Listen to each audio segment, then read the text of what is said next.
तो hello friends, मैं हूं राहुल कुमार। आज के इस वीडियो में बीएसएससी के रिगार्डिंग ही बताने वाले हैं, जो कि आपको थोड़ा मोटिवेट कर सकता है। बहुत ऐसे लोग हैं जिनको ये डर लग रहा है कि 25 लाख फॉर्म गिर चुका है, उनका सिलेक्शन हो पाएगा कि नहीं हो पाएगा।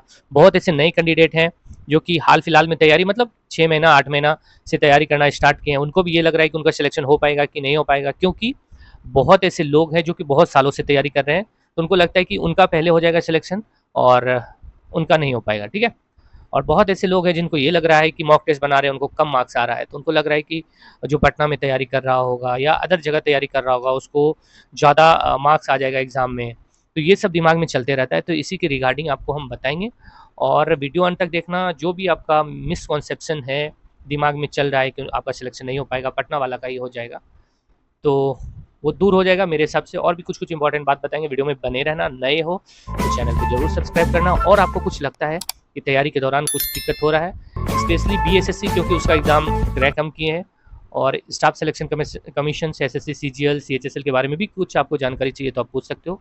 ठीक है, तो चलो वीडियो स्टार्ट करते हैं। सबसे पहले जो तैयारी के दौरान जो हम लोगों को डर लगता है, वो सबसे पहला डर फॉर्म बहुत ज़्यादा भर जाने के कारण डर लगता है। जैसे कि बिहार एसएससी में 25 लाख फॉर्म गिर गया है, तो हम लोगों को सबसे पहले यही डर लग रहा है कि अरे यार 25 लाख फॉर्म गिर गया है, क्वेश्चन भी आउट होगा, और बहुत पुराने लोग भी इसमें तैयारी करने वाले हैं, तो आपका सिलेक्शन होगा या नहीं होगा। मतलब ये सब आपके दिमाग में चलते रहता है। हमारे टाइम में भी हम लोगों का भी चलता था। तो एक्चुअल में 25 लाख फॉर्म गिरा है, तो क्या वो 25 लाख ही है या उससे कम भी है? तो देखो, 25 लाख तो फॉर्म गिरा है। आप अपने बिहार में या किसी भी अदर स्टेट में आप ये अभी देख रहे होगे कि आप जैसे मान के चलो ग्रुप डी में आप देखते हो कि 1 करोड़ फॉर्म गिर गया, रेलवे का कोई वैकेंसी निकला 1 करोड़ फॉर्म गिर गया। लेकिन कट ऑफ आप जाके उसका देखना कि अगर 100 मार्क्स का एग्जाम होता है तो 50, 48, 49, 52 इस तरह से वो भी नॉर्मलाइज करके जाता है। ठीक है, नॉर्मलाइज करके 62 इस तरह से जाता है। तो ऐसा क्यों होता है? ऐसा इसलिए होता है कि अब भी ऐसा माहौल चल गया, ट्रेंड चल गया है कि कोई भी फॉर्म निकलता है तो आधा से ज़्यादा लोग ऐसे रहते हैं जिनको कि अभी तैयारी थोड़ा सा भी नहीं किए हैं। ठीक है, अभी मान लो इंटर पास ही हुआ है या ग्रेजुएशन में है, कुछ और कर रहा है, गवर्नमेंट एग्जाम से कोई लेना देना नहीं है, फिर भी फॉर्म फिल कर दी। क्यों? तो एग्ज़ाम देंगे, देखने के लिए जाएंगे।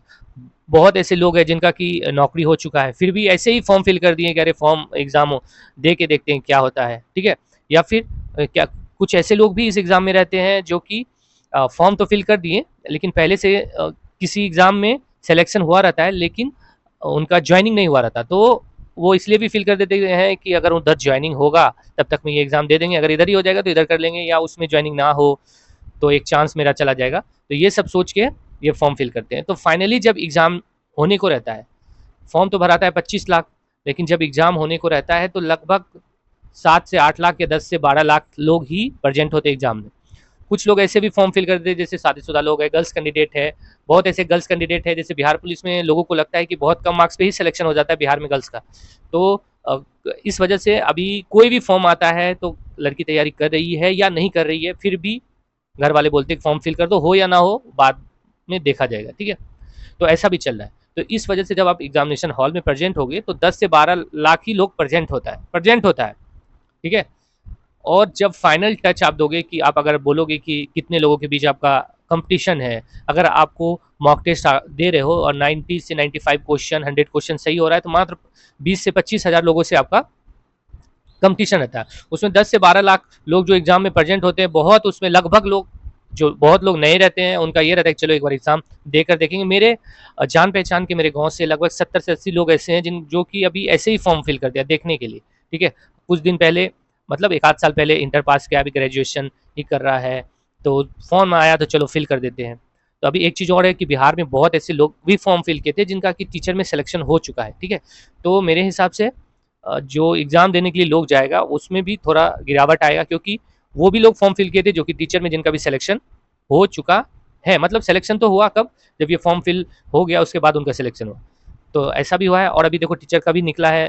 ठीक है, और बिहार पुलिस का भी निकला है। तो बहुत तो जो बिहार पुलिस का कैंसिल हो गया था, तो कुछ कैंडिडेट, लगभग कैंडिडेट उसका इसमें भी फिल किया होगा। ठीक है, तो मेरे हिसाब से 10-20 लाख तो बिहार पुलिस में फॉर्म फिल हुआ था, तो उतना कैंडिडेट इसमें भी फिल किया होगा। तो इस वजह से 25 लाख या कि 30 लाख कितना भी फॉर्म फिल हुआ है, ये सबसे आपको नहीं डरना है। आप बस इतना कोशिश करो कि अगर आप मॉक टेस्ट लगाते हो तो आपको, अगर आप जनरल कैंडिडेट हो तो आपको 100 105 क्वेश्चन 110 क्वेश्चन सही होना चाहिए। और जैसे आपको लगता होगा कि अरे यार 150 में 105 110 तो सब लाता होगा, तो सब नहीं लाता है। हमको भी ऐसा ही लगता था मेरे टाइम में। तो हम 3-4 टेस्ट सीरीज, जब हम पटना में रहते थे तो 3-4 टेस्ट सीरीज ज्वाइन किए हुए थे, ठीक है। तो उस टाइम फर्स्ट स्टार्टिंग में मेरे को 70 75 80 ऐसे आता था। तो फिर क्योंकि रीजनिंग में भी उतना मार्क्स नहीं आ पाता था, तो एक भैया बताया कि सबसे पहले रीजनिंग पे फोकस करो, क्योंकि रीजनिंग ईजी सब्जेक्ट है और 50 क्वेश्चन रीजनिंग का है। अगर तुम 42 43 क्वेश्चन एकदम एक्यूरेट सही कर लेते हो रीजनिंग में, 44 क्वेश्चन सही कर लेते हो रीजनिंग में, तो तुम्हारा सिलेक्शन पक्का हो जाएगा, ठीक है। तो हम रीजनिंग पे फोकस किए और एग्जाम थोड़ा कैंसिल होते होते एक दो महीना 2-4 महीना टाइम देते गया, तो थोड़ा तैयारी और भी अच्छे से हो गया। तो उस टाइम हम जब कोचिंग जाते थे, टेस्ट सीरीज जाते थे, तो देखते थे कि मेरे को लगता था कि बहुत ऐसे लोग हैं जिनको कि टेस्ट सीरीज में अच्छा मार्क्स आता था, लेकिन उसका सिलेक्शन नहीं हो पाया।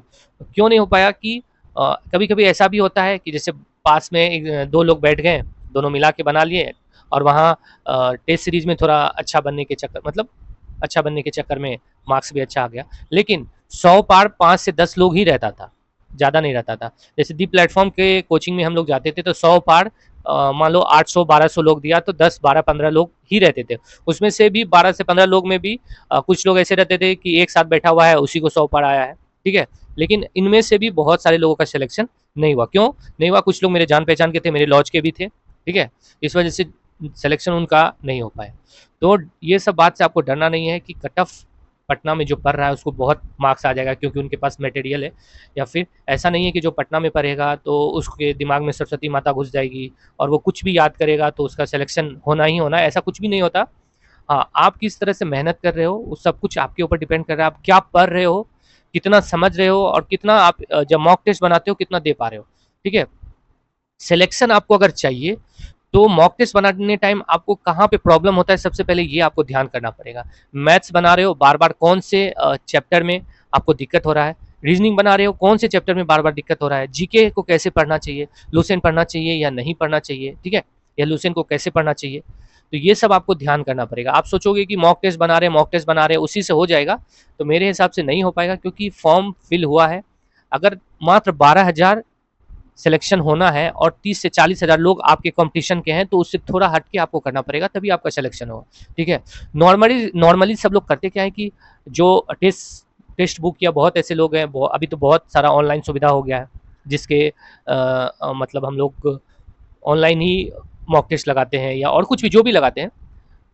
तो आपको हम यही बताएंगे कि आप ऑफलाइन ही मॉक टेस्ट लगाना, ऑफलाइन मॉक टेस्ट लगाना, और जो क्वेश्चन गलती होता है उसको हमेशा ध्यान करना, उसको राउंड अप करके रखना, और उसी मॉक टेस्ट में आपको जितना मार्क्स आता है, तो अगर 110 क्वेश्चन सही होता है तो 110/150 ऐसे करके लिखते जाना, और बार बार उस मॉक टेस्ट को रिवाइज करने की कोशिश करना। जो क्वेश्चन आपसे बार बार छूट रहा है, मैथ्स में छूट रहा है, मान लो किसी चैप्टर से प्रॉफिट एंड लॉस से आपका क्वेश्चन छूट ही जाता है, तो कोशिश करो कि प्रॉफिट एंड लॉस का चैप्टर बनाए, या मैथ्स हो गया, या रीजनिंग का कोई चैप्टर है, किरण प्रकाशन का बुक आता है जिसमें कि पूरा प्रीवियस ईयर क्वेश्चन का चैप्टर वाइज सेट बनाया हुआ है, तो वो आपको बनाना चाहिए। रीजनिंग को भी इतना इजी वे में लेके मत चलना, ठीक है, क्योंकि बहुत सारे ऐसे लोग हैं जो कि रीजनिंग को बहुत ही इजी वे में लेके चलते हैं। उनको लगता है कि क्या हो, रीजनिंग तो हो ही जाएगा, जबकि गर्ल्स कैंडिडेट को खास करके बोल रहे हैं, आप रीजनिंग पे बहुत फोकस करो, आपका सिलेक्शन पक्का हो जाएगा, मेरा विश्वास है।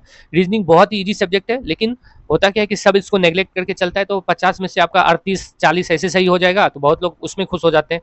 जबकि आप अगर 1 से 1.5 घंटा डेली रीजनिंग पे मेहनत करोगे तो आपको 42-44 क्वेश्चन सही हो जाएगा। लेकिन आप 4 घंटा 5 घंटा जीके पे फोकस करोगे तो उतना सही नहीं हो पाएगा, और बहुत वास्ट सिलेबस होता है, रीजनिंग का बहुत शॉर्ट सिलेबस है, ठीक है।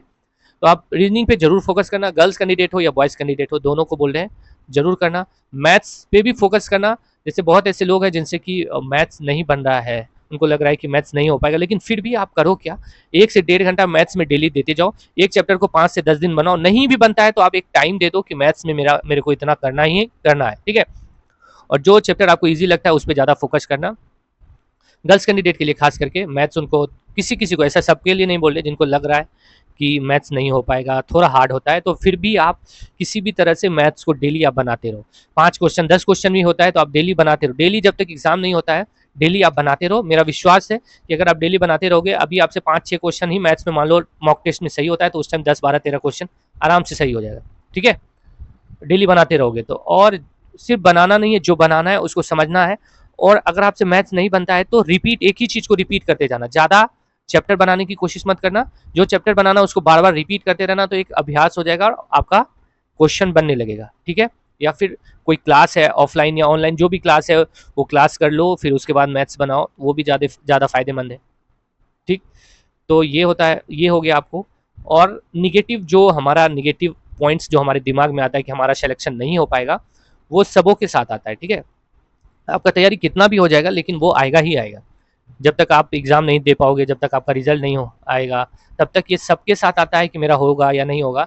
जब लेकिन आप एक बात विश्वास करो, अगर आप अभी 95 क्वेश्चन सही कर रहे हो, 90 से 95 या उससे एबव क्वेश्चन, बॉयज़ कैंडिडेट किसी भी कैटेगरी का हो, अगर आपका सही हो रहा है तो आप ये मान के चलो कि आपका सिलेक्शन होना बहुत ही नज़दीक है। तो जब तक एग्ज़ाम है, बस अच्छे से, एग्ज़ाम जब तक नहीं होता अच्छे से मेहनत करो, आपका सिलेक्शन हो जाएगा। अगर आपको हर मॉक टेस्ट में 90, 95, इस 98 इस तरह से आ रहा है, और गर्ल्स कैंडिडेट जिसका 80 क्वेश्चन हर मॉक टेस्ट में सही हो रहा है, ठीक है, तो आप सोचो कि आपका सिलेक्शन होने को है। ठीक है, लेकिन हाँ, ये सोच के तैयारी कम नहीं करना है, तैयारी एकदम अच्छे से करते रहना, फ्लुएंट वे में। ठीक है, और लूसेंट कैसे पढ़ना चाहिए एक वीडियो बनाए हैं, वो आप जाके देखो। मेरा विश्वास है कि उससे थोड़ा आपको फायदा होगा, आपको समझ में आएगा कि कैसे पढ़ना चाहिए। ठीक है, एक तैयारी के दौरान कुछ चीज़ों से बचना चाहिए। ये नहीं बोल रहे कि वीडियो मत देखो, ये मत देखो, वो मत देखो, कुछ चीज़ों से बचना चाहिए। वो ये है जो चीज़ आपको डीमोटिवेट करता है। डीमोटिवेट क्या करता है, जैसे आपके साथ या आपके मित्र या और भी कोई चीज़ जो साथ में तैयारी कर रहे होंगे, आप उससे पूछोगे कि तुमको मॉक टेस्ट में कितना आ रहा है, तो वो आपको बता देगा कि हमको 120-25 ऐसे आ रहा है। और आप जब खुद को एनालाइज करोगे कि हाँ, मेरे को तो 80 ही आ रहा है, 95 ही आ रहा है, उसको कैसे 120 आ रहा है, मेरा सिलेक्शन कहाँ से होगा।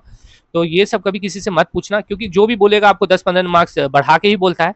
मेरे साथ भी ऐसे होता था, लॉज में किसी से पूछते थे कि कितना मार्क्स आ रहा है, मेरे को भी लगता था कि अरे यार, सेम सेट बना रहे, देखते हैं सबको कितना आता है, तो उससे मेरे को पता चलेगा कि मेरा सिलेक्शन होगा कि नहीं होगा। तो हर कोई जो है 10 से 15-20 मार्क्स बढ़ा के ही बताता था। ठीक है, तो इस वजह से कभी कभी मेरे को भी बेचैनी होता था कि मेरा सिलेक्शन नहीं हो पाएगा, लेकिन फाइनली मेरा ही सिलेक्शन हुआ, वो लोग का नहीं हुआ। ठीक है, तो ये सब चीज़ से आप एकदम बचे रहो। ज़्यादा मतलब किसी से कुछ इस चीज़ में इन्वॉल्वमेंट मत हो कि आपको कितना आ रहा है, नहीं आ रहा है, आप कैसे पढ़ रहे हो, नहीं पढ़ रहे हो। पढ़ना बस इतना आप जान लो कि पढ़ना इस तरह से है कि किसी भी एग्जाम की तैयारी अगर आप कर रहे हो तो बस ये ध्यान करना है आपको कि उस एग्जाम में क्या पूछ रहा है। जैसे अभी बीएसएससी में रीजनिंग, मैथ्स, जीके, साइंस पूछ रहा है, तो आपको इस चीज़ को डेली पढ़ना है। बस कोई टाइम टेबल, कोई रूटीन नहीं कि इतना सुबह में ही पढ़ेंगे, ऐसा कुछ नहीं। बस आप इतना सोच लो कि ये चीज़ हम आधा घंटा भी है तो डेली पढ़ेंगे, फिर एक मॉक टेस्ट लगा लेंगे। ऐसा भी जरूरी नहीं कि डेली मॉक टेस्ट ही लगाए, आज मॉक टेस्ट लगाएं, कल उस मॉक टेस्ट का एनालिसिस कर ले कि कहाँ मेरे से गलती हो रहा है, क्या क्या हो रहा है, ऐसा भी कर सकते हो। या एक दिन छोड़ छोड़ के मॉक टेस्ट भी लगा सकते हो। ठीक है, लेकिन चैप्टर वाइज जरूर पढ़ना अगर आपको अच्छा सिलेक्शन चाहिए, या फिर ऐसा तैयारी करना है कि किसी भी एग्जाम में आपका सिलेक्शन हो जाए, क्योंकि हाल फिलहाल में रेलवे का भी एग्जाम होने वाला है। तो अगर आपको ऐसा तैयारी करके रहना है कि कोई भी एग्जाम आए और आपका सिलेक्शन हो जाए, तो आप चैप्टर वाइज जरूर पढ़ना, मॉक टेस्ट पे डिपेंड मत करना। नहीं तो आपको बाद में क्या होगा, मॉक टेस्ट अगर हमेशा लगाते रहोगे तो यही एग्जाम का तैयारी होगा, फिर नेक्स्ट कोई बीच में आता है, फिर उसके लिए अलग से लगना पड़ेगा। ठीक है, तो क्या करना है, चैप्टर वाइज पढ़ना है, मैथ्स हो, रीजनिंग हो, साइंस हो, किसी भी चीज़ का चैप्टर वाइज पढ़ना है, मॉक टेस्ट भी लगा देना है। ठीक है, मॉक टेस्ट में कितना भी मार्क्स आए कोई टेंशन नहीं, लगातार करते रहो। मेरा आप एकदम दिमाग में ये बैठा लो कि आपका सिलेक्शन हो ही जाएगा अगर आप रेगुलर रहोगे। बीच बीच में देखो कभी कभी पढ़ने का मन नहीं भी करता है, हताश हो जाते हैं, एक आध दिन बीच में नहीं होगा, तो ये भी मत नहीं सोचना है कि हाँ एक दिन नहीं पढ़े। तो सोचना ज़्यादा किसी भी चीज़ के लिए नहीं है। टाइम मिले अच्छे से पढ़ते जाओ, ठीक है, अच्छे से करते जाओ। जो इजी पोर्शन है उस पर फोकस करके उससे मार्क्स गेन करने की कोशिश करो। ठीक है, और जो जैसे जीके थोड़ा हार्ड पोर्शन है, जीके बहुत सारा चीज़ से नहीं पढ़ना है। एक तो चैप्टर वाइज पढ़ लो, लूसेंट का ऑब्जेक्टिव या और भी कुछ, या फिर घटना चक्र पढ़ लो, और एक मिक्स क्वेश्चन का पढ़ लो, रेलवे का या किसी का। दो तीन चीज़ से थोड़ा थोड़ा एक एक घंटा दो। आधा घंटा लूसेंट को दिया, आधा घंटा उसको दिया, दो तीन बुक रखो, सबको टाइम दो।